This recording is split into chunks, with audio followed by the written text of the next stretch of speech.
Дами и господа, започнува програмата Гласот на народот со Слободан Томич. Интеракција 100%.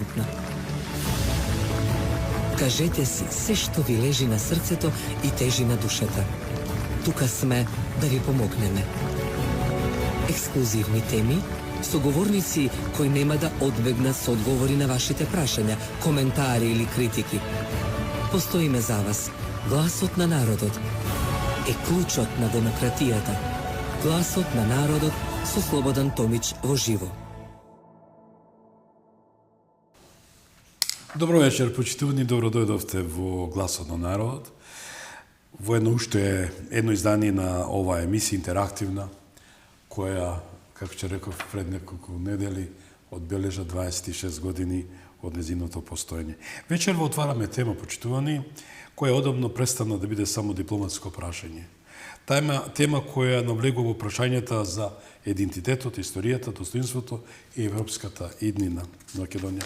По средбите во Софија и по најновите пораки што пристигна од бугарскиот државен врв, повторно се отвори дилемата.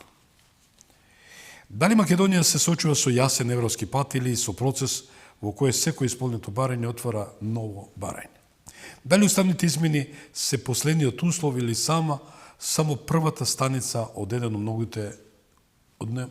од многиот долг процес? Дали Европа останува верна на собствените принципи на еднаквост и почитување на различностите? И за овие прашања вечера разговараме со мојата гостинка, ќе поставуваме прашања, ќе бараме одговори, ќе бараме аргументи, затоа што Македонија заслужува јасност.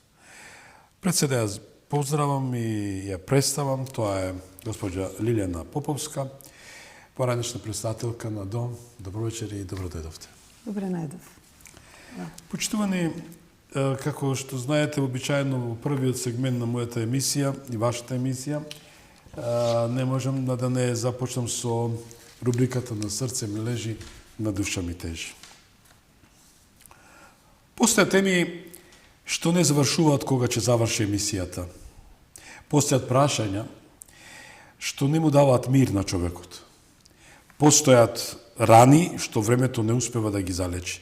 За мене тоа е случајот на мојот син Ѓорѓије. Денес повторно зборуваме за него. Не затоа што сакам да отварам лична пресметка со кого било. Не затоа што барам привилегии. Туку затоа што како татко чувствам обврска да продолжам и да барам истината и да ги барам одговорите што уште ги немам. Случајот повторно е доставен до надлежните институции и очекувам овој пат од висшето јавно обвинителство темелно, професионално да ги разгледа сите факти, наоди, вештачења и медицинска документација. Почитувани, постојат прашања што според моето разбирање на документација со која располагам заслужуваат целосно институционално расветлување. Имено, за прв пат, повторам, за прв пат, јавно посочувам дека со вештачењето и документацијата што се разгледуваат, се поставуваат прашања поврзани со давањето на цитостатската терапија во таблетарна форма, во раната фаза од хоспитализацијата, во услови кога според моето разбирање се уште немало конечно утврдена дијагноза. Исто така, остануваат отворени прашањата поврзани со состојбата на Ѓорѓи во критичните часови од ноќта меѓу 26 и 27 јануари 2025 година, медицинските интервенции што биле преземени како и обезбедувањето на специјалистичката помош. Токму затоа сметам дека сите овие околности заслужуваат независна, стручна, непристрасна проверка од надлежните институции. Ќе се поврзам на поранешната директорка на хематологија, која самата кажа, зошто не инсистирате на ревизија, како што беше на хематологија, на онкологија. Значи, не сум јас, не сте вие стручен. Стручно лице, поранешна директорка на хематологија. Не барам однапред некој да биде осуден, почитувани. Не барам ничија пресуда преку медиуми. Барам само фактите да бидат утврдени. Барам институциите да ја завршат својата работа. Барам вистината да излезе на виделина. Како татко, тоа му го должам на мојот син, Ѓорги, како дедо, исто така. И како човек, им додолжам на неговите најблиски, а тоа се двата сина Кристијан и Слободан. Секако и мојата сна или неговата сопруга Александра. Како граѓанин верувам дека ниту еден случај што отвара сериозни прашања не сме да остане заборавен. Затоа нема да престанам да прашувам, нема да престанам да барам одговори, нема да престанам да верувам дека вистината и правдата мора да го најдат својот пат. Затоа што вистината може да доцни, но не сме да биде закопана. А правдата може да биде бавна, но не сме да биде недостижна. Во име на Ѓорги, во име на вистината, во име на правдата, на срце ми лежи, на душа ми тежи и конечно, знаете, вистината и правдата, вистината е како шило. Таа исплива. Сака ли не таа доаѓа? Во еден неврзан муабет, веднаш после на наше преслушување, сослушување во јавното обвинителство, докторот, што беше хирург, дали сакаше или Бог го натера, вели да, се согласувам господин Томич, заедно со мојот адвокат, има вина и од институцијата кај што Ѓорѓи лежал. А тоа е, Ѓорѓи беше неинтубиран, со сатурација 65, пренесен во раце, јас и професорот Јовев, околу 1,42. Од 1,42 до 4,40 Ѓорѓи немаше никаков третман. А во 19,30 мозокот му беше супер, без никакви промени. Тука се случија. Немаат обезбедена сала за операција, немаат обезбеден неврохирург. Ова е тоа што вие, господо, од обвинителството, кои треба да ја вратите до вербата кај народот, и вие, господин јавен обвинител, во името на Ѓорги и правдата превземете нешто. Тоа е на срце ми лежи, на душа ми тежи, рубриката во ја кажувам, нема каде ако не е тука, да ве поздравам мојата екипа, тоа се Кристина Томич, мојот главен продуцент и дизајнер, Ивана Алексовска, главен инженер во техничко водство, и Владимир Котевски, нашиот програмски уредник. По джинглот се враќаме со студиото и конечно за отвараме темата. Останете со нас. Гласот на народот со Слободан Томич. Гледајте ме. Најголем избор на ТВ канали вклучени во преплатата. Гледај над 300 ТВ канали. Враќај програмата во живо до 7 дена наназад. И уживај во видеотека со над 10.000 филмови и серии. Искористете ја ексклузивната можност да ја пробате нашата стриминг платформа Move. Гласот на народот со Слободан Томич. Гледајте ме. Драги мои, веднаш гледате на скринот, таа е темата, дека Македонија не е фонтана на желби на господинот Румен Радев и господјата Илијана Јотова, па да им се исполнат желбите. Видовме тоа недоглед, председателот на владата излезе, председателката излезе. Од друга ситуација, небулозата е голема. Медиуми, новинари, бре. Дали сте македонци? Ајде, прашам ко постар колега ваш. За кого работувате и работите? Еве, јас ви лично прашувам од ова место. Значи, протоколот 2 на шверцерски начин, новинарска забелешка и општонародна, е донесен, прифатен, без волја на вистината, без волја на опозицијата, на народот, општо кажано. Од друга ситуација, еден новинар излезе и вика, нема ништо тоа вие што набедувате и опоменувате дека во протоколот пишува така. Не заслужува да му спомнам име, ниту реклами да му правам. Затоа поканив господјата Лиljana Поповска, поранешен председател на Дом и предлагач на уставна иницијатива за поништување на протоколот 2. Господјо Поповска, еве, дадов еден мал збовет, рековме дека е ова е вистината. Кажете ми за тој протокол, дали навистина ништо, дека нема никакви опасности, негативни влијанија за нашата суштествена вистина, тоа е националниот трезор, нека никој нема да ни го смени.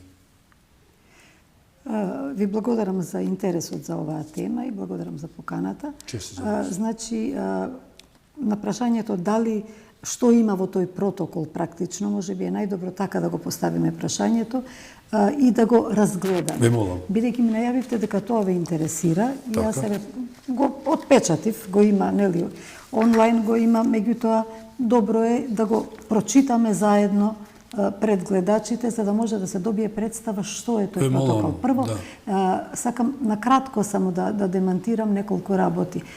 Точно е дека некои се обидуваат во јавноста да наметнат тези дека во протоколот нема ништо страшно, дека е тој еден убав, фин документ кој што е најнормален европски документ. Не, тој не е европски документ, тој не е вообичаен документ за процес на евроинтеграција, апсолутно. Ова е и целиот наш процес на евроинтеграција, впрочем, е многу необичен од самиот почеток, со многу бројни блокади за кои што сите сме зборувале, сме дискутирале и така натаму, но сега оваа последна блокада е практично овој втор протокол. Зошто? Затоа што знаете и знаеме дека со години се боревме за да добиеме можност да усвоиме преговарачка рамка за почеток на преговорите на Македонија. И во таа преговарачка рамка е добра, целосно, меѓутоа внатре има еден дел кој што е скапан, кој што е гнил, кој што е недокумент, кој што лажно е представен дека е документ, кој што не е легален, не е легитимен, а носи многу проблеми и го прави целиот преговарачки пакет невозможен да го поминеме. И ваква каква што е преговарачката рамка за Македонија, со тој дефектен дел внатре, со тој втор протокол, оваа рамка ја прави јамка, низ која што Македонија не може да помине, затоа што содржи такви барања кои што се диктирани од страна на Бугарија како една од членките на Европската Унија, кои што и се прифатени, за жал, кои што ние како Македонија не можеме да ги постигнеме. И некој не знам, во каква некоја луда состојба да реши, море, ајде, ке тераме, ке одиме. Нема каде да одиш, а јас ке ги читам, па гледачите нека заклучат дали точно ги толкувам или не. Ве молам. Ете така. Затоа, значи, јас ја поднесов уставната иницијатива за поништување на вториот протокол, затоа што прекршува до Уставниот суд на Македонија, како уставна иницијатива минатата година во јули месец 25-та година. Речи си година дена. И затоа јас се чудам и затоа и повикувам и преку последна колумна повикав зошто Уставниот суд не ја завршува работата, затоа што ако протоколот, како што јас го нарекувам, е отров, единствен против отров за него е поништување на протоколот од Уставниот суд. И тоа е, да, се разбира. Многу убаво го кажавте, баш токму in medias res. Ние сме македонци по роди државјанство што се сакаме Македонија. Од друга ситуација опозицијата обвинува, ајде да направите нешто. Тие што ни го наметна на еден шверцерски новинарски забелешка, реко новинарски народно, ни го наметна и сега барат нов начин на артикулација, носење и решавање на случај. Друга работа. Како македонци, автохтони, интелектуалци, нема да дозволиме некој да си игра со нашиот интелектуален потенцијал, че се согласите со нашиот IQ, да речем. Вие изнесовте, значи, на храбра иницијатива направивте и јас сметам дека како држава требаме да бидеме интегрирани, а институцијата, што е најавторитетно, тај Уставниот суд, треба да се произнесе. И токму тоа да го покажеме на нашите драги пријатели и во Европската Унија, и на нашиот источен сосед, дека има луѓе кои размислуваат и го почитуваат правото. И дека еден од условите е да се почитува правна држава, да се почитува правото и се тоа. Дали е ред институциите да немат страв, ако можам да се дозволам, туку најстамено, најдомачински да се произнесат дека овој документ не е валиден, не е добар и штетен за Македонија. Вака, значи, јас прво го почитувам фактот дека Уставниот суд ја прифати мојата иницијатива, ја зеде на разгледување.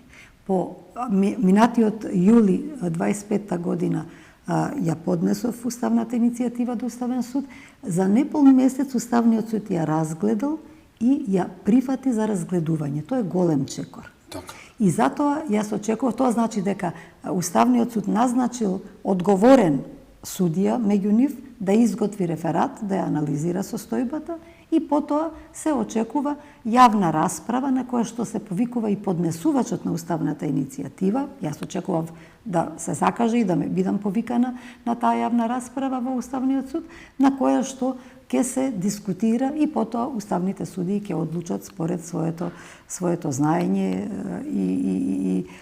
и проценка.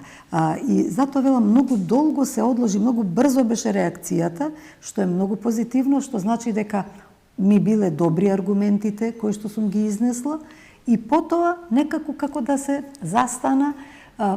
Јас на некој начин се обидувам да најдам некое образложение кое што не знам дали е добро или не е добро, меѓутоа дека можеби со оглед на тоа... Не, тоа се тешки зборови, јас такви зборови не употребувам никако.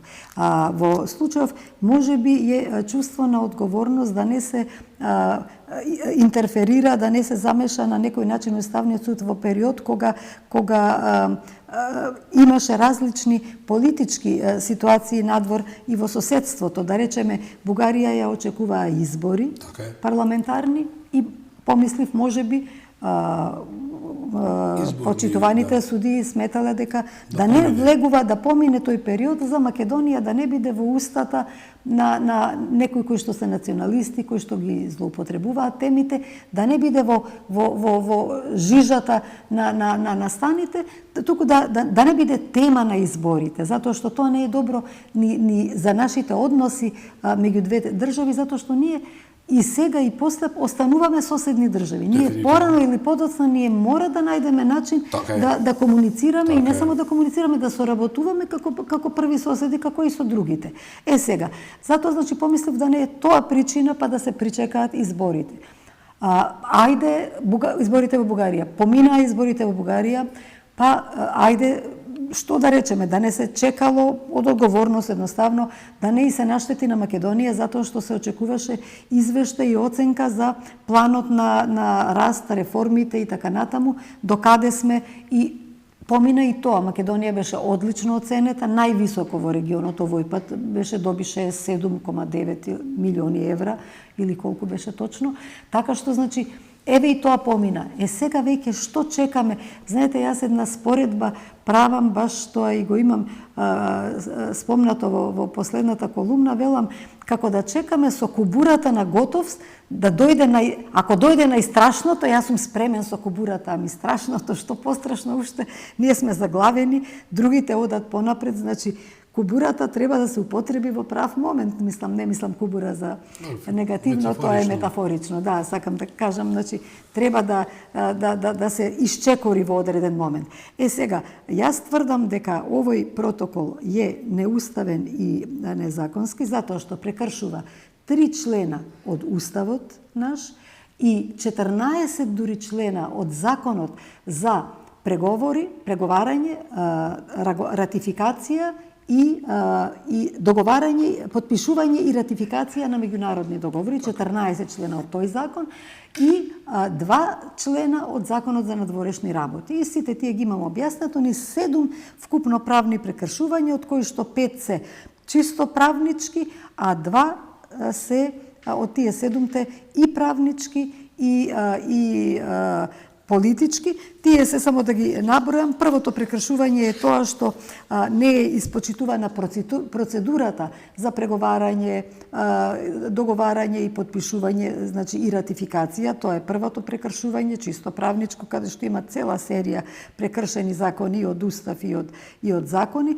Понатаму второто, значи тоа од самата процедура како е дојдено до документот. Второто е дека не е ратификуван во Македонското собрание, што е прекршување, тоа е и уставна и законска обврска и обврска од деловникот на собранието. И тука би сакала да објаснам затоа што некој прочитав баш денеска еден текст од некој коментар каде што некој вели па нема обврска сите документи, сите договори да бидат ратификувани. Да, се разбира, нема обврска државата сите документи да ги ратификува ако се работи за некоја мало записничена меѓувладина комисија со неколку ретчиња. Нема нужност, меѓутоа зависи се од тежината на материјата и од значењето на материјата и од значењето на работите, на суштината на предметот што е потпишан во некој документ. Инаку, највообичаено е, јас сум била пратеничка долги години и сум била член цело време на Комисијата за надворешна политика и на Комисијата за европски прашања. Така што процедурите ги знам многу добро, сум била и подпредседателка на собрание во еден период. Значи, процедурите ги познавам и знам дека на собрание поминуваат протоколи на договори на разни теми, за здравство, за образование, за туризам, за транспорт, за надворешна политика, за се и се што. И кон сите тие договори, значи, следува тие протоколи, следува разгледување на Комисија за надворешна политика, усвојување на протоколот и потоа следи процесот на ратификација формално, тоа е во на пленарна седница на собранието, сите пратеници го разгледуваат, не само комисиски, сите пратеници го разгледуваат и го усвојуваат и тогаш е протоколот ратификуван или било кој меѓународен договор од било која тема. Сега, во овој случај ние такво нешто со вториот протокол немаме. Тој не само што беше преговаран тајно, ние дознававме за неговата содржина од бугарски медиуми, бидејќи во бугарскиот парламент бил разгледуван и на Комисија за надворешна политика и ратификувана целиот пакет преговарачки за Македонија, одобрен, односно не ратификуван, одобрен заедно со вграден протокол и ние од бугарски медиуми, како македонски граѓани и државјани, дознававме всушност што содржи тој протокол, а камо ли да биде ратификуван. И потоа е потпишан без ние воопшто да го знаеме, а потоа по потпишувањето не е донесен во собрание да се ратификува и третото прекршување не е објавен во службен весник. Било каков документ, господине Томич, вие знаете, било каков документ, дали е тоа закон, дали е протокол, дали е договор, дали е меѓувладин, дали е деловник, дали е правилник на некоја институција, на школо, на градинка, се мора да се објави во соодветно гласило. Одредени одредби во гласило на ниво на локална самоуправа, други во службен весник и така натаму. Значи, затоа постојат тие гласила за да добие некој документ службеност. Ваков протокол на меѓународен договор од ваква висока важност, теоретски, нема теории да не се објави во службен весник. Ќе ми дозволите, мислам, сленгот е таков. Не можеме да го креираме називот на начинот како е донесен. Употребуваме еден чисто автентичен начин, тоа е шверцерски начин на носење. Добро, јас не го употребувам тој збор, но кажувам нелегитимно. Нелегитимно. Тој е нелегитимен документ, јас го нарекувам нон-документ. Тој не е валидизиран документ. Понатаму, четврто, нема соодветна форма и содржина. И сега кога ќе го читаме гласно за гледачите да видат, ќе се уверат каква таа некоја несрекна компилација е спротивно исто на закони наши. Петто, излегува надвор од рамките на она што го пишува еден договор. Значи, самиот протокол што е подзаконски акт излегува надвор од рамките на договорот. И надвор од рамката на меѓународното право. Значи, затоа што наметнува идентитетски инженеринг за македонците како народ и за македонската држава. Тоа е тотално надвор од меѓународни рамки. Шесто, произведува масивни штетни действија со сето тоа, со својата содржина врз идентитетските прашања во поглед на македонскиот народ, јазик и држава и историја.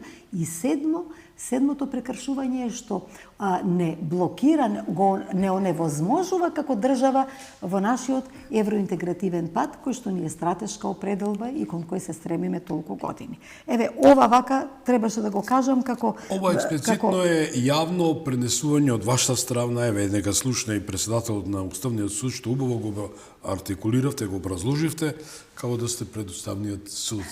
Ја ова го кажаме и ние. Го кажале, веројатно, со свој правнички јазик. Меѓутоа, еве, јавноста нека слушне, јас би ве замолил да го апострофираме. Се обидувам на едноставен начин да го раскажам, да го објаснам, за да го разбере јавноста. Да го можеме сите да го разбереме. Значи, оти оваа работа се работи за нас. И за тоа да се знае зошто оние што тврдиме, најголем број од луѓето што го прочитале, тврдиме дека ова е штетен и лош документ кој што нас не ограничува во евроинтеграцијата. А сега, она ваше основно прашање, значи, што содржи протоколот? Протоколот, тој е од втор состанок на заедничката меѓувладина комисија помеѓу Македонија и Бугарија, кој што тој состанок се одржал на 17 јули 2022 година во Софија, пред 4 години.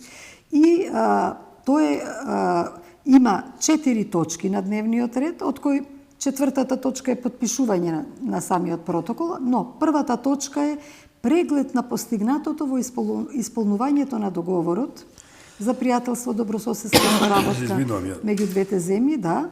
Значи, првата точка е преглед што досега е постигнато од она што го има во договорот. Второ е усвојување на годишни извештаи за работата на Комисијата за историски и образовни прашања. И третото е усвојување на насоки за дејствување во исполнување на договорот за следниот период. И сега, првата точка, реков, е преглед на политичкиот диалог и активности. Кој председател на држава, на собрание, каде дошол, со кого се сретнал, помеѓу двете влади, посети на министри за надворешни работи, наваму натаму на едно или на друго место, разни средби, разни контакти, комуникација и целата комуникација, средба на ниво на собрание и така натаму. Значи, првата точка е преглед на политичкиот диалог и активности. Понатаму има и преглед на договори. Оти се вели, ништо нема во овој протокол, се е чиста работа, но има многу работа и многу активности и многу договори кои што секое делче од овие различни области би можело и би требало да биде можеби ратификувано и во посебна процедура. Преглед на секторска соработка, каде што има меѓусекторска работна група за економија, трговија и иновации, па има во областа на економска соработка, во областа на земјоделството, во областа на финансиите. Па друга има после записник од меѓуресорска работна група за инфраструктура, транспорт, поврзување. Па тука исто така што е направено, како е направено и што ќе се прави, соработка во областа на транспортот и така натаму и така натаму. Па се сеќавате, тука стои некаде и за граничниот премин Клепало, кој што никако уште од другава страна да е направен, од наша страна е направен, од нивната страна никако не сакаат да го довршат, но има сега некој европски проект, да се надеваме дека ќе се заврши, па соработка во областа на комуникациите, во областа на енергетиката, што да се прави, како да се прави, значи има, секоја оваа соработка има редица точки, подточки и така натаму. Па потоа има трета работна група, меѓуресорска работна група, европска соработка за зелена транзиција и дигитална трансформација и владење на правото. Па тука има исто така Европа од моите соништа, писмен надпревар за деца, па размена на најдобри практики во врска со спроведување на оперативната програма Добро владење, што е се позитивно, убаво, па има понатаму размена за и развој на граѓанското општество и така натаму, па за зелена транзиција, како да се зајакнат институционалните и административни капацитети на Македонија за подобро да го помине поглавието 27, како екологистка, супер, одличен дел е овој. Па за дигитална трансформација, како исто така да си размениме мислења и информации и знаење од нивна страна, бидејќи се пред нас во Европската Унија и така натаму и така натаму, па има соработка во областа на поштенските услуги. Значи, се ова е дел од протоколот, значи ова е тој долг дел на записник од соработката што била во изминатите години и со нови задачи што да биде во следните година, 2-3, што да се направи на краток, среден и долг рок. Па има четврта работна група, ресорска работна група за туризам, култура, наука и образование, млади и спорт. Па има тука исто детално што и како, па соработка за Еразмус проекти, за Хоризонт Европа и така натаму и така натаму. Дали тоа беше замката, на крај да стигне јамката со тоја промена на напад на тие 3 члена од договорот за Јамката е целиот последниот дел од протоколот што сега ќе прочитам, таа е јамката. Значи првата точка е Обланда, кажано, се Обланда. Значи затоа велам преглед на постигнатото, првата точка на политички тие посети, второто е усвојување на годишните извештаи. Втората, сега доаѓаме на втората точка, значи уште читам, уште сме на првата точка со извештаите, долга и широка, еве за агенција, националните агенции за програмата Еразмус, соработка, па соработка во областа на туризмот, соработка во областа на одбраната, соработка во областа на здравството, па дури и за соработка во поглед на мамограф, набавка за рано откривање на рак на дојка. Значи, се многу убави работи и ова се работи кои што треба да постојат помеѓу две земји пријателски и овие работи ја имаат својата основа горе-долу, можеби за нешто би можеле да коментираме, меѓутоа во најголем дел, 99%, овие работи се произлезени од договорот за пријателство и соработка меѓу Македонија и Бугарија. Значи, целата таа економска, културна, за туризам, за транспорт и натаму соработка, сите овие се базираат на договорот. Но сега доаѓаме на нешто што се повикува на точка од договорот, меѓутоа, практично, на точката 8 во договорот, каде што се вели дека двете држави ќе формираат комисија за историски и образовни прашања, за историски и образовни прашања. И таа комисија ќе се состанува и ќе дава извештај. И толку. Во договорот не пишува ништо друго, дека таа комисија треба да измислува едно или друго трето, што ќе видиме сега, што се и се задава на таа комисија како задачи.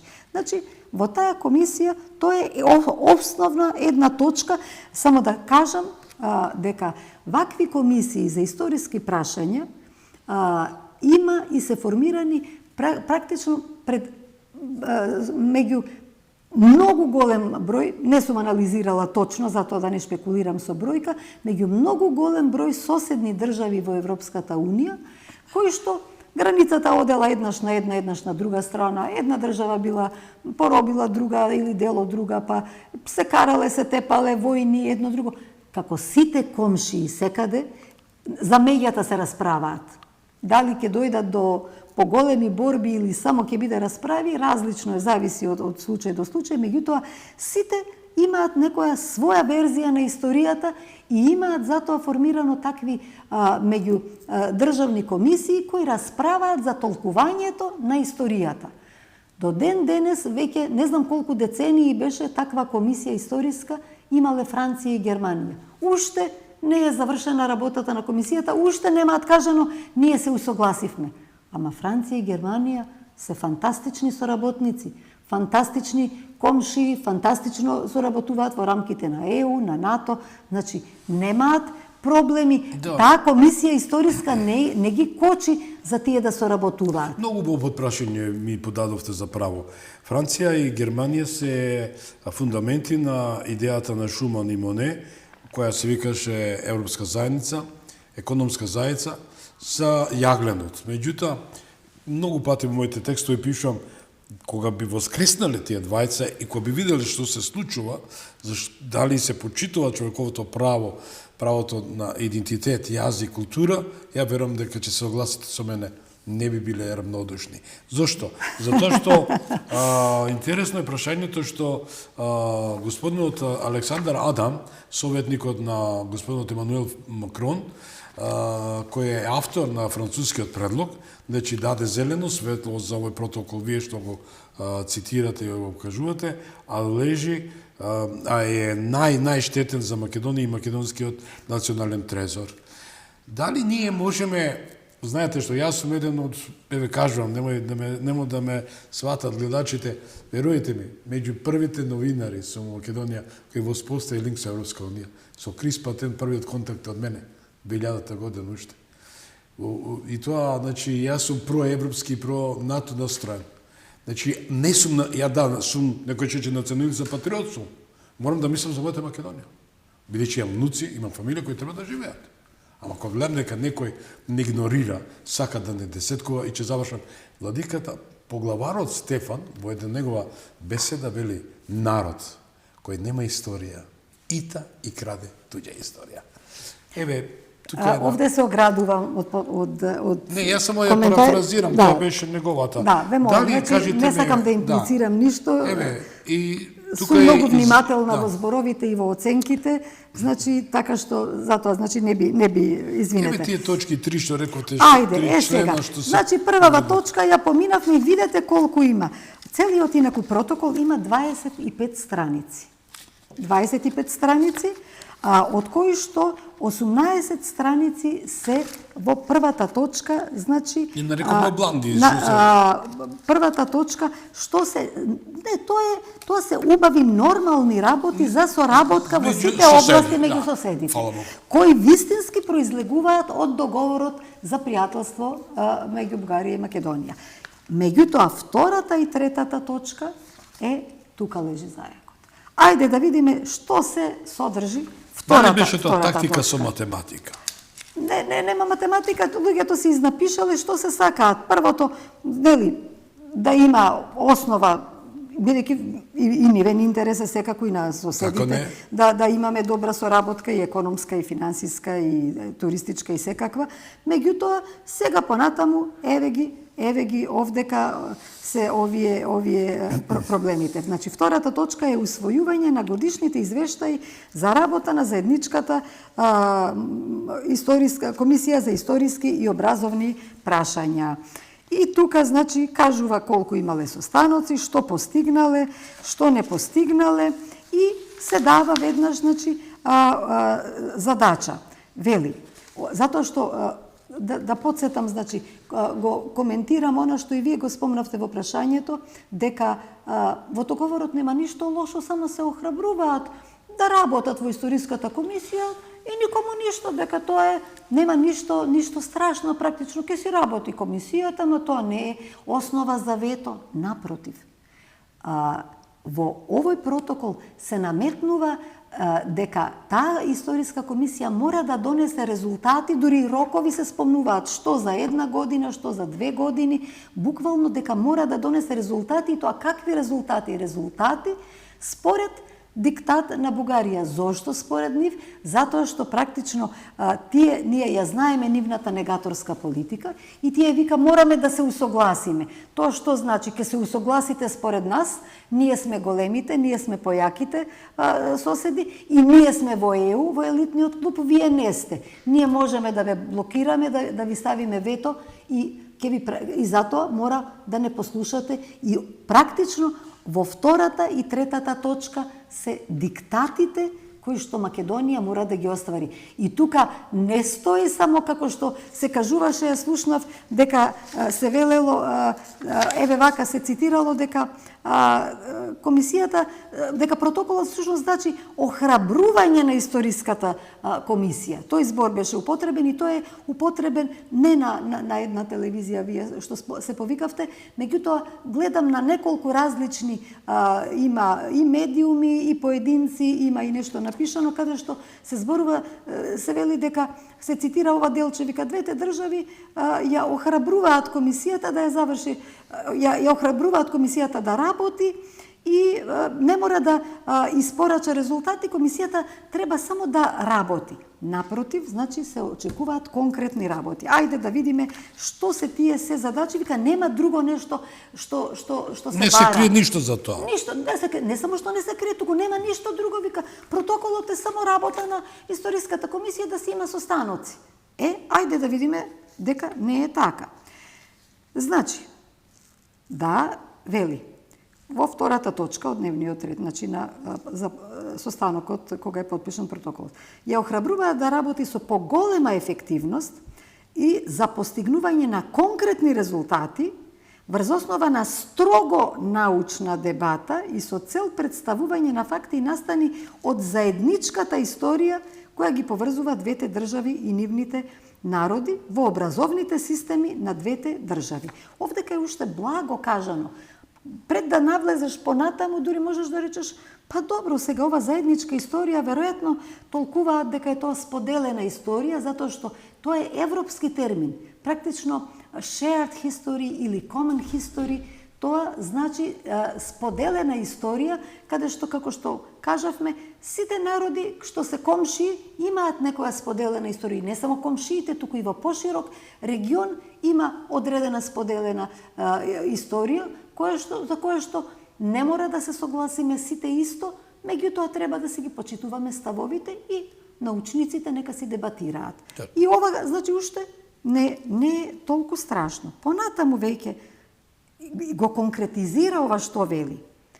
Двете држави, преку надлежните министерства и единици на локална самоуправа, во рок од 2 години, конкретно 2 години, да ги вклучат сите веќе меѓусебно договорени резултати од работата на историската комисија во учебните програми, учебници и релевантните учебни материјали, а истите резултати да ги земат предвид и да се рефлектираат врз содржините на надписите на споменици, знаци, информациски материјали во музеи и други објекти со образовно и културно значење, како и релевантните информации во електронски информативни медиуми во јавна собственост.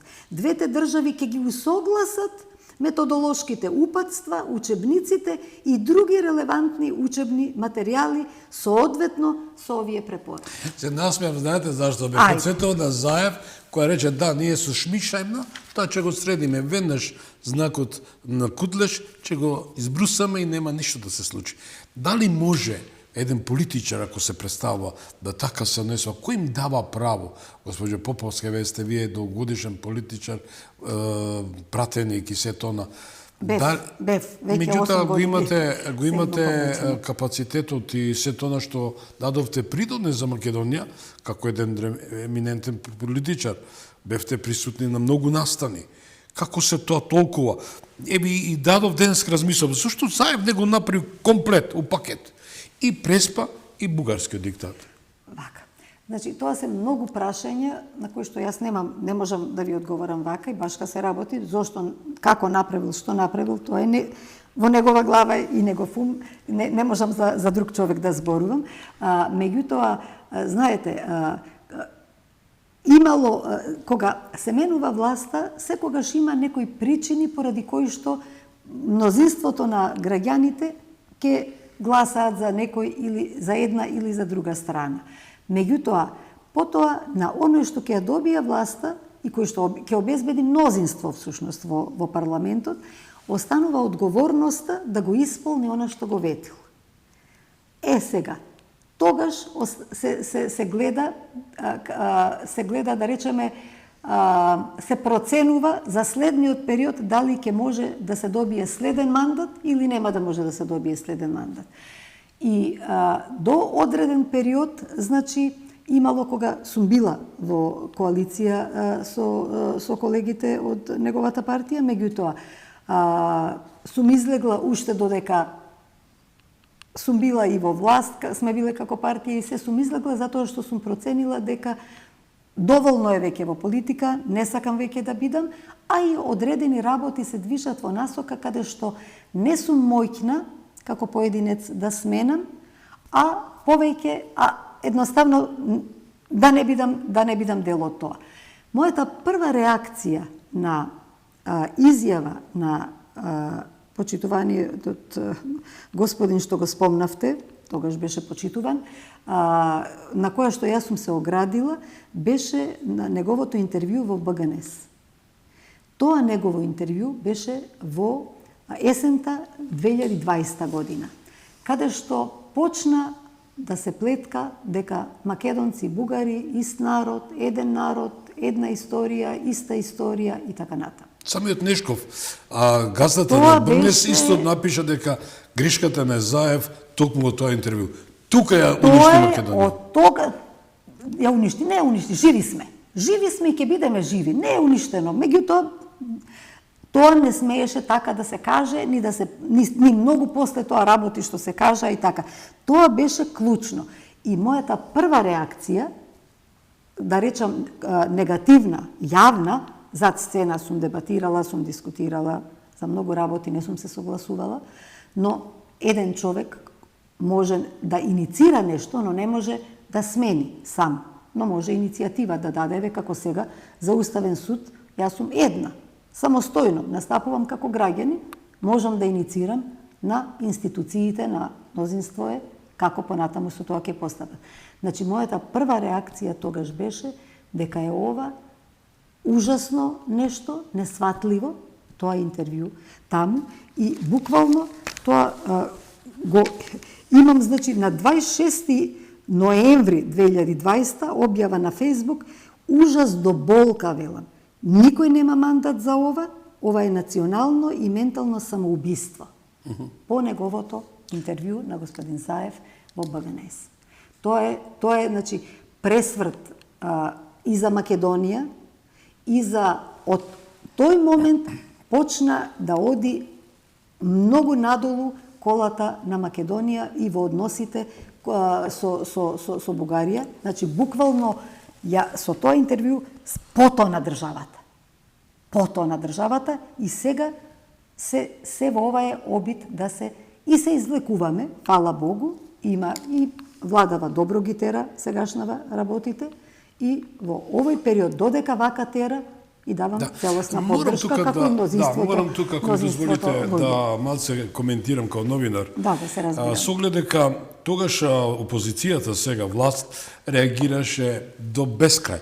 Значи, бараше и промена на политичкиот амбиент. Мене, госпоѓо Поповска, мене ме иритира пред се како човек.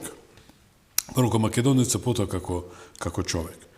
Тоа што меѓународна заедница му даде ветер у грб на господин Заев, така да го ословиме како тоаш премиер, и го поддржуваше во секој однос.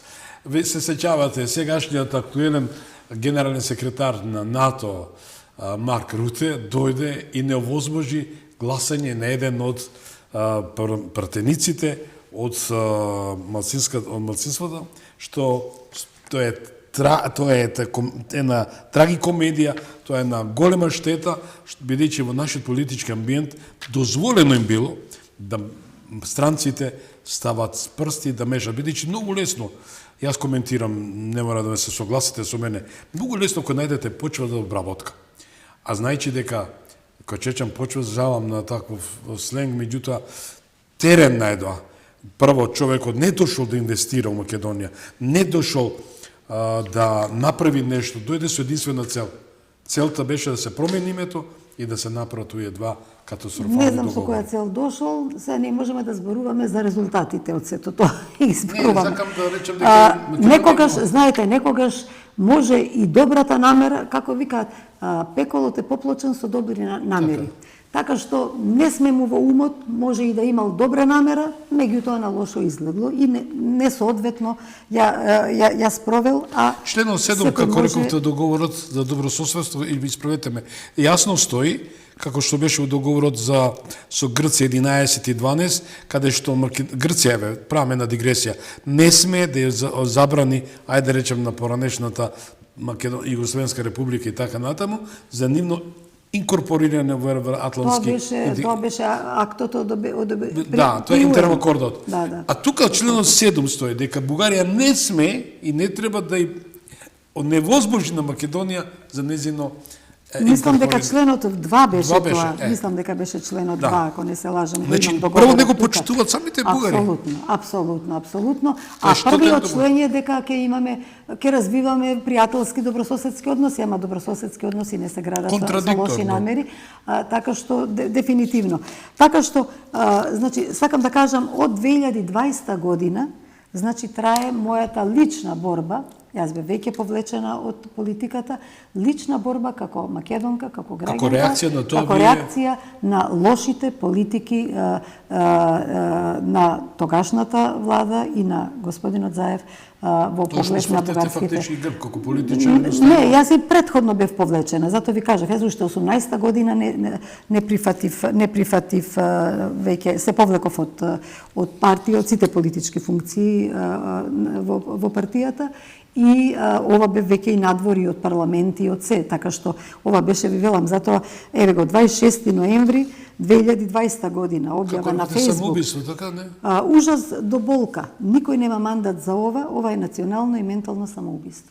По интервјуто на Заев за ДДС во врска со македонската историја, потеркот на Бугарија, негирање на фашистичко минато. А после тоа, кога се негираше па фашизмот, се продолжи бидејќи ова, нели, во Втората светска война, следеше по тоа интервју и повторно се објаснување дека всушност па не било тоа фашистичка окупација, па тоа било администрирање и не знам што. На 30.11.2020 година колумна за Плюс Инфо напишав: зошто и дадовме на Бугарија сапунче да се замие. Па понатаму, па се објава на отворено писмо до Европските зелени 22 година во зборот Неправда, дека стана синоним за Македонија и барање да се заложат да се спречи носење на таков протокол. Па после тоа првата колумна за дека е правно ништовен протоколот ми е на 24 август 2020 година, значи еден месец од како беше донесен, го испрочитав вдолж попреку цела литература поврзана со ова и напишав колумна во Плюс Инфо, исто беше: протоколот е правно ништовен и не смее да наметнува штетни действија. И после се повторуваше, чекав 3 години некој од правниците што се од институциите да иницира поништување, кога по 3 години видов дека никој не превзема. 25-та поднесовте.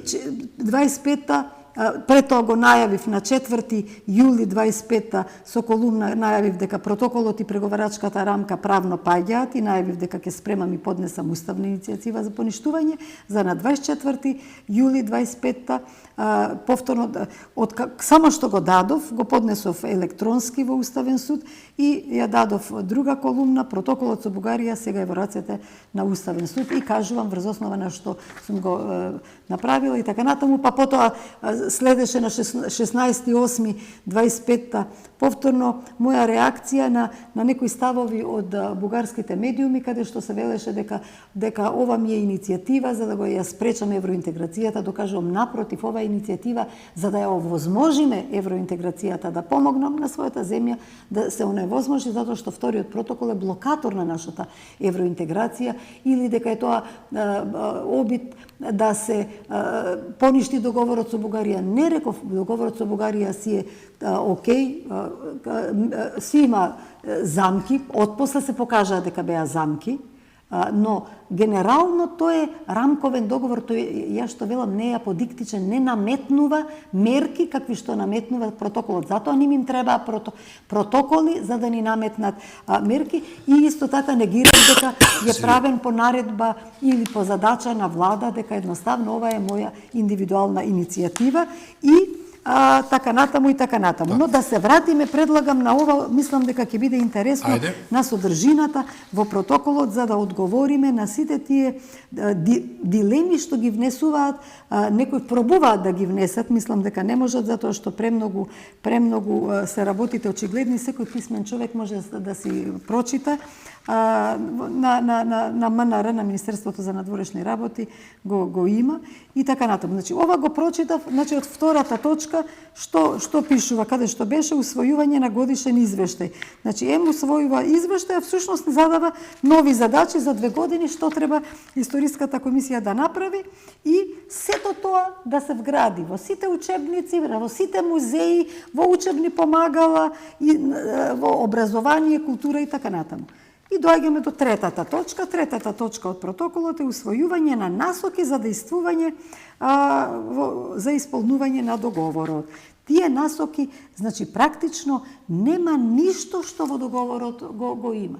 Договорот е широка рамка, а овде детално, значи од 20 до 25 страна, 5 страници, господине Томче. 5 страници диктат што треба Македонија да направи. Па сега некои од тие што велат, па една работа е, велат само, не охрабруваат комисијата да си работи. Не. Ајде сега ќе прочитам. Затоа го добиме то бугарски диктат. Бугарски диктат, затоа го велам јас дека е бугарски диктат. И не само јас, сите кои што го анализираат аналитичари реално. И вика, значи, мерки кои треба да бидат превземени пред меѓувладината конференција за комплетирање на фазата на отворање на пристапните преговори. Значи, не е точно дека во вториот пасос вели Република Бугарија изјавува подготвеност да се согласи да се одржи првата политичка меѓувладина конференција на ЕУ и Република Северна Македонија со разбирање дека следната меѓувладина конференција за комплетирање на фазата на отворање на преговори, това не било никаде во 2 фази да се отвораат преговори за членство, ќе се одржи веднаш откако Македонија во својот устав ќе ги вклучи оние нејзини граѓани кои живеат на територијата на државата и се дел од други народи како што е бугарскиот народ. Значи, прво вели дека мора да се смени уставот, да се внесат бугарите во уставот. Прво тоа го вели за да може да се одржи вториот дел од отворањето на преговорите, и најголем дел од представниците од опозицијата велат, па само тоа се бара, ништо друго. Меѓутоа Радев Некни јасно кажа, тоа е доволно за да се отворат преговорите, да се одржи, за да се одржи вториот дел од отворањето, нели, таа втората седмица за отворање на преговорите. Меѓутоа, понатаму, што вели точка 1, мерки кои треба да бидат превземени пред меѓувладината конференција за комплетирање на фазата на отворање на пристапните преговори. Ова е клучно, дека е лага кога тврдат дека е доволно само бугарите да се внесат во уставот. Еве ги, значи не е тоа доволно, туку треба да се внесат и плюс да се исполнат овие мерки. Сега ќе ги прочитам кои се сите тие мерки и повторно кажуваат дека ништо во нејзиниот устав не може, не треба да се толкува во македонскиот устав, дека представува или некогаш ќе представува основа за мешање во внатрешните работи на Република Бугарија со цел заштита на статусот и правата на лицата кои не се граѓани на Македонија. Значи, повторно уште нешто друго дополнително ќе бараат понатаму. Двете држави да разменат програма меѓу владата на Македонија и Бугарија за соработка во областа на образованието и науката, копии од сите образовни програми, учебници, учебни помагала и други релевантни учебни материјали во образовните програми на двете држави. Па има едно поглавие за говор на омраза, исто диктат што се ќе правиме, како ќе правиме. Па ново поглавие, нова задача, куп задачи. Значи, во секое поглавие со куп задачи. Рехабилитација на жртвите на репресии на комунистичкиот период од 45-та до 90-та година, каде што биле наводно репресирани сите кои што се изјаснувале за бугари, и така ние всушност сме станале вештачки македонци, бидејќи практично под репресија биле ставени бугарите и ние вештачки, под страв, под притисок, под присила од Титовата Југославија сме се искажале за македонци и кажува дека бара отворање на архивите, на тајните архиви на полицијата од тоа време и така натаму. И потоа има заглавие темата за историјата. И вика дека се прифаќа дека во 2022 и 2023 ќе се чествуваат сите заеднички историски настани и личности кои се веќе договорени од Историската комисија.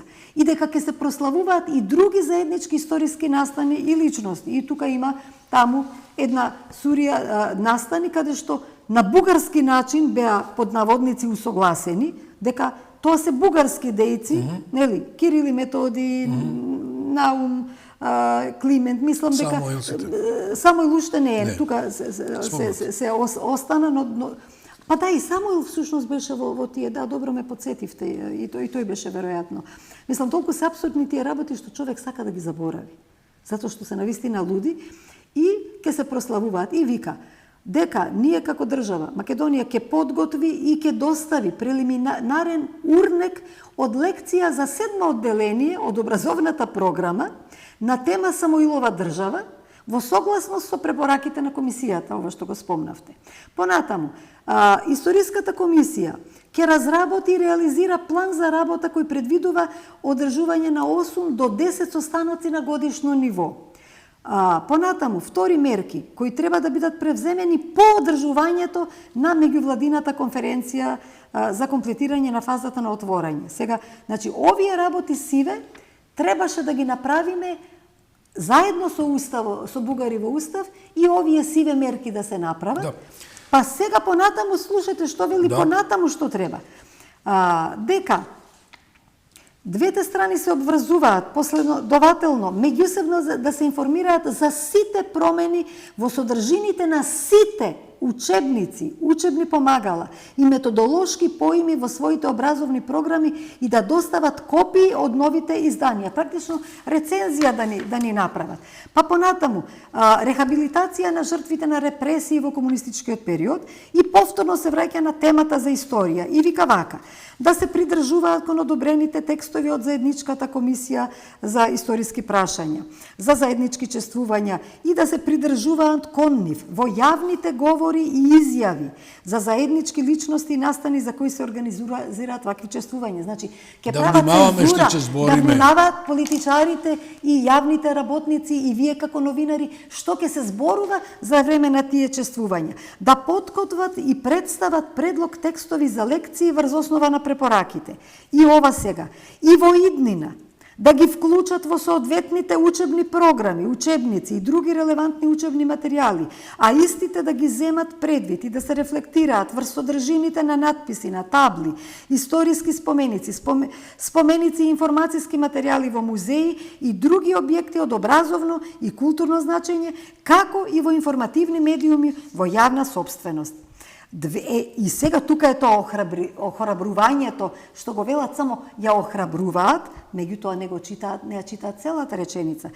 Двете држави ја охрабруваат комисијата на историската се мисли, но велат да го заврши прегледот на периодот на средниот век во рок од 1 година од подпишувањето на овој протокол. И уште малку, имајте трпение, мислам дека е интересно, комисијата на следниот состанок на заедничката комисија, на оваа меѓувладина, двете држави да ги одобрат препораките од Историската комисија за целиот период кој го опфаќа средниот век и во рок од 1 година комисијата историска да подготви и да им предложи на двете влади препораки за заедничко одбележување и чествување на заеднички личности и настани. Понатаму, двете држави не покасно пишува, не писмено, некој што го пишувал, не подоцна треба. Двете држави не покасно од учебната 2024-2025 да ги усогласат каде што е неопходно сите учебници по историја во учебната програма, така што тие ќе ги одразуваат постигнатите резултати од историската комисија. Да комисијата двете држави да продолжат да ја поддржуваат и охрабруваат работата на комисијата за да ги извршуваат започнатите ангажмани, за да ги хармонизираат релевантните учебници и учебни програми во согласност со резултатите од работата на комисијата, одобрени од двете влади, без одобрение ништо. И конечно, двете држави ја поддржуваат и охрабруваат комисијата, се мисли на историската комисија, да ја заврши работата за сите периоди од заедничката историја, кои ги поврзува двете држави и нивните народи, со цел целосно имплементирање на тие нејзини препораки во образовните програми до членството на Северна Македонија во ЕУ. Да. Ова е клучното, ова треба да си го прочита секој новинар што не знае како да коментира, секој аналитичар кој што паушални изјави дава. Ова е суштината, ова е сршта, сума сумарум на се што во протоколот стои во диктатот. И после пак има уште 2-3 пасоса дека Македонија ќе преземе мерки со кои ќе се осигура тоа и така натаму и на крајот се подписите. Еве тоа е. Подписот е на Бујар Османи, така? Добро, да, како председавач и на господја Теодора Генчовска, да, министерката од Бугарија. Значи ова се 25-те страни. Да, ќе ми го дадете малце тоа. Да, секако повеле. Значи, еве, ово е протоколот. Не случајно бев добар слушател заедно со вас. Од која причина? Од причина што медиумите и некои аналитичари, новинари кои одработува новинарска забелешка за овој штетен документ стане еден Катил Ферман кој го даде Бугарија октруиран на човекот кој пред се ставил параф, тоа е Бујар Османи, а тоа е што на еден јас ќе го кажам, а вие го спомнавте, благодарам, а го спомнавте вие дека на шверцерски начин тоа не се. Не случајно, госпоѓа Поповска, и дозволив да го цитира, бидејќи имаме секакво толкување. Во медиумите не иде и вака интегрално. Јас сакам само што ова да ја прашам госпоѓа Поповска, а јас у текстот го ставив во овој, да, ќе го даде колешката во план, дали сме ние една фонтана на желби, с краја да не е фонтана ди треви, меѓутоа да исполниме желби на Јотова и на Раде. Видовте како трчаа да отварат културни центар во Битола, Охрид и Сетона. Само еден беше, ја мислам дека господинот Олибер Спасовски се одметна на Заев и веднаш му дадоа екипа да го следат и Сетона. Значи таму црвот јадеше и така натаму. Јас во мојата анализа најдов, викам, зошто тук Македонија барат? Господјо Поповски, ќе одиме за една мала пауза. Зошто токму Македонија? Според попис од 2021 година, како бугари се изјасне Македонија, околу 3.500 до 3.700. И покрај тоа, што токму Македонија е единствената држава што се соочува со толков политички и дипломатски притисок околу ова прашање. За едно подсетување и почитување. Значи, има бугари во Србија, Молдавија, Украина 200.000. Верувајте ми. Значи, има огромен број бугари кои се изјаснија во државите, зошто Румен Радев и Јотова и таа цела клима, група, не инсистира да влезат во уставот на тие држави. Тоа е прашање за $1.000.000, не за $1.000.000. Тука ќе направиме една пауза. Нашиот Дуке Бојаджи го препуштам вам и на нас двајцата да уживаме во таа убава нумера, што ќе биде втор дел и завршен дел. Имаме околу 23 минути. 20 минути до крајот на емисијата. Останете со нас. Гласот на народот со Слободан Томич. Гледајте ме. Дуке, ти благодарам многу. Многу ти благодарам, бидејќи ова песна ја љубеше мојот син, твој другар, Ѓорги. Еве, што значи да се представи Македонија надвор од своите граници? Ова што гледавте е во Њујорк. Значи, ова приказка, македонска приказна, е представена надвор од овие граници. И кога ќе ја представите во вистинска смисла на зборот, почитувани, вие сте поинаков. Немате други ситуации. Еве, тука би ве замолил, госпожа Поповска, неодамна, значи, пред 3 дена, колку беше председателката, беше на тој самит 30 години од тој пакт за соработка, што беше до Источна Европа, и даде изјава дека не станува збор само за уставни измени, тука се кријат и други работи, се отвори ситуацијата како што е, и председател на владата тоа каже дека се овие барања не од 22, меѓутоа тоа излегува од ова што викам, ова фонтана на желби, идентитетот и јазикот и се тоа. Како го коментирате се тоа? Председателката Силјановска Давкова имаше одлична изјава, реална, единствена каква што можеше да биде. По сите оние разговори кои што веројатно ги воделе и по отворените изјави и на Јотова, а предходно пред некој ден и на Радев и на ред други први личности во бугарската политика, каде што јасно кажуваат дека менувањето на уставот за внес на бугарите во него е само првата точка од нивните барања. Како велат, тоа е само за отворање на преговорите. Меѓутоа, според протоколот, како што прочитав, дури ни тоа не е се, затоа што вели мерки, дека има и мерки кои треба да бидат преземени пред меѓувладината конференција за комплетирање на фазата на отворање на пристапни преговори. И ви ги кажував што се треба да биде исполнето, така што, значи, дури ни тоа не што го вела дека е за отворање, тој го вели тоа, а ни тоа не е точно. Ја го прочитав тој, ме слушнавте, дека 3500 бугари се регистрирани во описот 2021, што не е бројката гарантирана да бугарите влезат во македонскиот устав. Визави Украина, визави Молдавија, визави Србија, Хрватски, да не ги редам, каде што е пута 2, пута 3, пута 5, пута 10. И, значи, тука сепак е таа јамка што велиме сега во вашата изјава. Но, еве, приказката е многу битна. Нашиот премиер имаше една таква средба што ја замати водата на човекот кој инсистира. Че си земам за право да ме прашам, како е тоа? Од една страна, политичкиот амбиент вели нема шанси тој диктат да встане, да се реализира, а имаме лидер на опозиција кој вели морате тоа да го направите. Што го нарекува специјален пратеник на Румен Радев. Колку е тоа, да прашам како политичар, поранешен и без разлика, што имате доста искуство, да идете спротивно на ветерот за доброто на Македонија? Многу ми се чудни тие изјави од наши редови, посебно од наши политичари, од дел од опозицијата.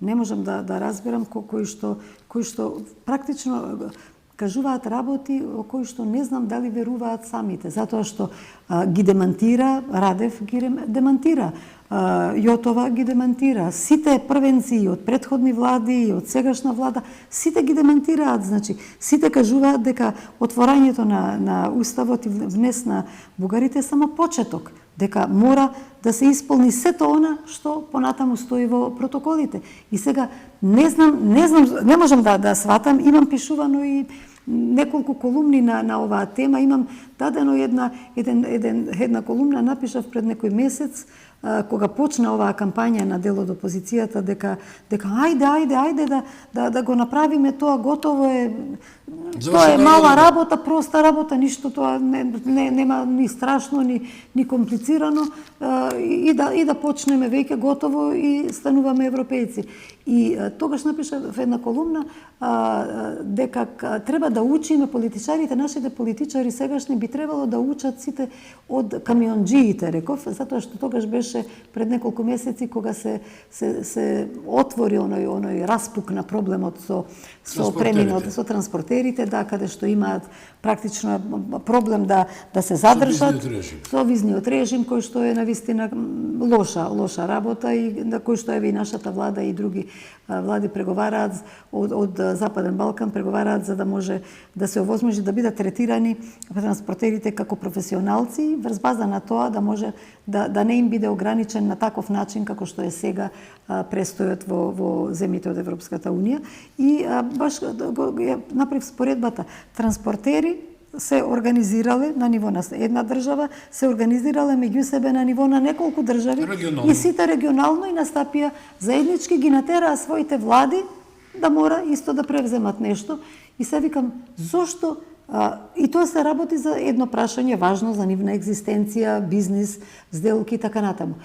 Зошто сите ние како граѓани во Македонија не се обединиме околу ставови за надворешната политика и за заштита на македонските национални интереси, кога е тоа толку логично, едноставно. Значи, јас не можам да тврдам дека некој не сака добро за Македонија. Не можам тоа да го тврдам. Грев би било да тврдам, не сум во глава, во ум и не верувам дека некој мисли лошо, меѓутоа мисли погрешно и прави погрешно. Погрешно е ти да ја саботираш владата, мислејќи дека ја саботираш владата, ти всушност да ја саботираш државата. И практично дел од опозицијата не прави разлика помеѓу држава и влада. Владата е менлива работа. Карај се со владата, критикувај ја. Тоа е задача на опозицијата. Не е совршена. Има работи кои што ги грешава. И јас ги коментирам некогаш ќе кажам, ќе укажам и така. Значи, а на опозицијата, и тоа како граѓанин, а како опозиција коректив, опозицијата има задача и предлози. Задача има да ја критикува владата секаде каде што греши, да ја диша во врат. Меѓутоа, кога се работи за национални интереси, а национален интерес на Македонија, еден од националните интереси е влез во Европската унија, со тоа ќе да се обезбеди една стабилност, еден развој, една високи стандарди на живот, меѓутоа една стабилност за да се тргнат сите идеи и соништа на наши соседи кои што порано или сега ги сонувале и сонуваат за уништување на македонската држава, на разни радикали кои што ги има во регионов и така натаму. Значи, едноставно да се неутрализираат сите штетни енергии околу Македонија и Македонија како една земја членка на Европската унија да може според своји способности заложи да си таква жртва како што Македонија. Апсолутно, да си го се развива, има потенцијал и така натаму, да не се иселуваат луѓе, да бидат среќни во својата земја. Нема ништо побаво тоа да си среќен во својата земја, која што природно си ја сакаш најмногу. Нема никаде како во соседниот дом, нема, само дома си е дома, тоа дефинитивно. Не само тоа, еве сега сакам да ве замолам со оглед дека не случајно ги спомнав двајцата кариетиди, две држави кои се столбот на Европската унија, тоа е Франција и Германија. Тие се најоки, најмоćни. Да, но тие таа можност да се сретне со господинот Мицковски, каде што навистина јас како новинар кој сум 45 години во мас медиуми и имав доста комуникации со политичари од највисок ранг, со 5 американски државни секретари. Значи, сепак се тоа тешкаши, да не ги редам. Значи, на изразот му се виде дека кога веќе да ја представи сакат вистинската ситуација, приказна за Македонија, не е тоа како некој што поинаку го представил. И еве, гледам денеска е во Турција за еден договор за економска соработка и ќе завршам тука, госпоѓо Поповска. Македонија е единствена држава во светот, ако ми давате за право, кај еден трилинг, еден триагол, стратешки договор соработка Израел, Турција, ве молам, ќе речат Израел и Турција, тоа се разравени страни и на врвот Америка. И Обединетото кралство. Обединетото кралство, меѓутоа со одлични односи со Хрватска, со Црна Гора, со земјиве од регионот, меѓутоа овој триаголни трилинг е нешто пресилно, да се разбереме. Али тоа е Австрија исто така. Сите се јас на билатерален план имаме супер и поддршка имаме од нив. И Вишеградската група и секада. Но дали во овој случај треба да му се даде поддршка, повикан на обединување? Ја реков дека не сум негов ни портпарол, ни јас мислам пред се, госпоѓо Поповска, како за мојата фамилија, така и за вашата и за сите, за добробит. Рековте убаво, владата е минлива и менлива. лидерите се минливи и менливи. Македонијата е највредната. Еве, кога за финале и вашата порака во контекст на сето ова, каде оди, води и сето ова Македонија, а не случајно заедно го направиме, тоа е ваша иницијатива, благодарам, да го представиме тој фамозен протокол, кој навистина е јамка за Македонија и македонскиот народ. Повелете, ова е ваша камера, сакам да се обратите на јавноста. Ви благодарам за можноста да разговараме за овие важни теми. Ова е навистина најважна тема во моментов, според мене, за Македонија, затоа што евроинтеграцијата ни треба. На Македонија ние имаме многу вложено како држава, како народ, како граѓани за таа евроинтеграција. Имаме многу жртви направено, и потребни и непотребни, кои што биле некои и на наша штета, но сме сметале дека треба да се стремиме кон тој пат и сме биле измамени не еднаш дека зад некое ритче кое што ќе се прескокне, дека ќе следи нов чекор и отворање на преговори и влез во ЕУ и така натаму. Меѓутоа, Европската унија не си достоела секогаш на зборот и многу голем број нејзини членки тоа го признаваат и го констатираат. Затоа и се случи, да речеме, во Европскиот парламент при расправата за извештајот за напредокот на Македонија во евроинтеграција, представникот на Европските зелени Томас Вајц, европратеникот, кој што е официјален известувач за напредокот на Македонија, да предложи и амандман со кој што бараше стручната служба, правната служба на Советот на ЕУ да се произнесе за вториот протокол. При тоа образложувајќи дека тој носи проблематичност во себе и дека има двојство на толкување поради тоа што завлегува во идентитетските прашања. И дека тој да го каже стручната служба од Советот на Европската унија статусот на вториот протокол. Дали тој е дел на преговарачката рамка или не е, да се утврди, бидејќи тука има многу двојство на толкување. Двојство на толкување има и кај нас, меѓутоа за жал тој амандман не му беше прифатен. Не му беше прифатен од Европскиот парламент. Европските зелени секогаш имале големо разбирање за напредокот на целиот Балкан, на Западен Балкан, и се најголеми лобисти за интегрирање на Западен Балкан, вклучително и на Македонија. И секогаш се против билатерални спорови да ја кочат една земја.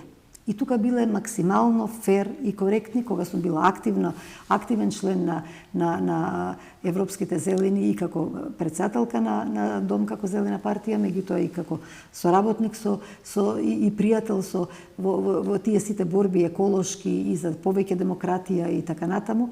За меѓународната политика секогаш биле со еден позитивен пристап и поддршка за Македонија. Така што, значи, велам, не е случајна ова иницијатива на господин Томас Вајц, но, за жал, не се реализира. Досега парламентот не го има тоа усвоено, но мислам дека клучното прашање е тоа. Ние, овде во Македонија, да изградиме конечно една пристојна комуникација меѓу себе како граѓани, како сограѓани, независно од политичка припадност, независно од политичка афилијација, кој за кого гласа и така натаму, и да се види како се вика, србите викаат реци бобу боб, попу поп, значи еве го протоколот. Тоа е пред нас, значи јасно е дека не е доволно само промена на устав и внес на бугарите. Има и многу серија, редица мерки, не се замки, мерки се. Тие мерки се замки, бидејќи зад мерките стои една великобугарска политика која што бара бугаризација на македонците и на македонската држава и македонскиот јазик, и не признава ништо, не признава ни народ, ни јазик, ни идентитет, ни историја. Така што, значи, треба да се погледнат работите такви какви што се, и да не е важно кој што направил, не направил. Ајде сега да направиме заедно. Дел би имало И ќе има веројатно по разни основи, ама ајде за ова прашање во моментов да не се делиме, за да може да направиме јака позиција на државата, јака позиција на владата наша, тоа е влада на нашата држава Македонија. За да може навистина да издействуваме пристојни, достојни услови за почеток на преговори и за завршување на преговори, и мислам дека Уставниот суд е на потек, може да одигра клучна улога во ова, покрај опозицијата што ќе биде клучно да застане заедно со колегите од владеачките партии, меѓутоа и Уставниот суд се надевам, топло се надевам дека ќе ја заврши оваа работа, ќе закаже седница и ќе го поништи вториот протокол, за да може тој дефектен дел од преговарачката рамка да се извади, да си остане убавиот, нормален дел со критериумите од Копенхаген, кои што ние се трудиме и ќе се трудиме до крај да ги исполниме, да ги завршиме реформите, ама нема да ни пречи ова гнило нешто кое што не влече надвор, кое што е јамка, кое што рамката преговарачка ја прави јамка, и без ова прочистување на преговарачката рамка, мислам дека нема да можеме да ни да почнеме, ни да завршиме преговори, ни да влеземе во ЕУ. Многу убаво кажано, јасно и гласно. Почитувани, ќе ми дозволите, јас малце искачам од рамката на терминот, али да завршам. Интересно е што предлагачот на уставната иницијатива за поништување на протоколот 2, госпоѓа Лилјана Поповска, еве упати порака до првиот човек на Уставниот суд, јас кога многу почитувам, покажува професионалност, пресечовечност, македонштина, некако наведејќи вредам македонизам не е во граѓанска смисла. Да, во граѓанска смисла. Така. Дозволете ми Васал Хавел да го цитирам, бидејќи моите глуни секојаш дава мудрости и мислители кои треба да бидат еден патока за сите нас. Вели, кога еден народ почнува да преговара за сосвената историја, тој ризикува да ја загуби сосвената еднина. Инаку, почитувани, вечера разговаравме за прашања што ја надминуваат дневната политика. Разговаравме за довербата, за достоинството, за еднината, за Македонија. Одговорите можеби не се едноставни, но едно е сигурно. Ниту една држава не може да гради еднина ако постојано живее во неизвестност. Ниту еден народ, почитувани, не сме да ја загуби вербата во себе. Македонија има право на европска еднина, но има и право на достоинство. Токму затоа борбата за принцип е важна, исто колку и борбата за членство. Ви благодарам што бевте со нас. Благодарам, госпоѓо Поповска, Благодарам за поканата и можност да разговараме. Еден добар простор да им дадете едно подсетување на гледачите што ваква можност да се представи, елаборира протоколот 2, носен моја новинарска забелешка на шверцарски начин, не заслужува ова златна Македонија. Бидете ми живи и здрави. Господ навистина ќе благослови Македонија и сите вас што не гледавте. Гледајте не позаду сите наши македонци во светот кои не гледавте вечера будно на стрим лайфот, значи vtv.mk. Поздрав од моите и вашите и на госпоѓа Поповска македонци од Измир кои ми пишуваат. Ви благодарам навистина најмногу. Имаме таму околу 5 милиони македонци кои заминаа во Турција. Благодарам на гледачите во Австралија, благодарам на гледачите во Канада, Америка, кои вечер еве заедно со госпоѓа Поповска да имавме можност да слушнеме се она што стои зад овој протокол 2. Се гледаме во петок со нови содржини, слични на ова, кои ќе го задржат вашето внимание. Пријатна вечер.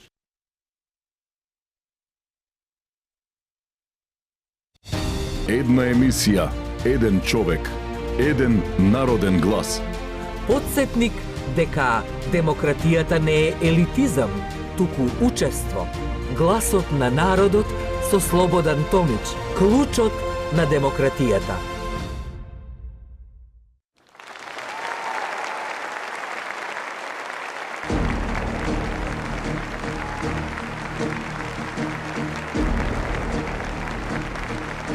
Ви благодариме што бевте дел од гласот на народот со Слободан Томич. Ве очекуваме утре, во исто време, на Вистинска телевизија.